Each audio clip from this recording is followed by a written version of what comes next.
का पहिली गोष्ट तर या विरोधी पक्षाला महाराष्ट्रात काही काम शिल्लक राहिलेलं नाहीये. रिकाम विरोधी पक्ष राहिलेला आहे. लोकांच्या प्रश्नावर त्यांनी बोललं पाहिजे, शेतकऱ्यांच्या प्रश्नावर बोललं पाहिजे, बेरोजगार बोललं पाहिजे. विरोधी पक्षाचं ते काम असतं. पण केवळ विरोधाकरता विरोध करायची भूमिका महाराष्ट्रातल्या सगळ्या विरोधी पक्षाची आहे. आणि माझी कॉफी करायला त्यांना 10 जन्म घ्यावे लागतील.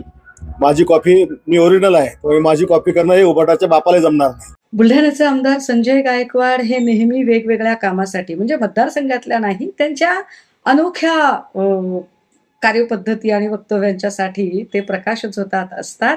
आणि त्यांची जी कार्यपद्धती आहे ती इतकी मोकार, टुकार आणि छपरी आहे की त्याची कॉपी कुणीही करू शकत नाही. त्यामुळे काल ते जे काही म्हणाले की माझी कॉपी मी ओरिजिनल आहे, त्याची कोणीच करू शकत नाही, ते अगदी बरोबर आहे. इतका मोकार, टुकार आणि छपरीपणा, त्याचं युनिक टेक्स्चर, पोत, रंग, त्याचं डिझाईन, त्याचं मेकिंग, त्याचं ओरिजिन एकमेव संजय गायकवाडच असू शकतात. त्याची शाखा इतर कुठेही असू शकत नाही. सो उलट आपण संजय गायकवाडांचं कौतुक केलं पाहिजे, अभिनंदन केलं पाहिजे की या निमित्ताने का असेना एवढा अस्सल छपरीपणा फक्त त्यांच्याच ठायी आहे हे त्यांनी मान्य केलेलं आहे.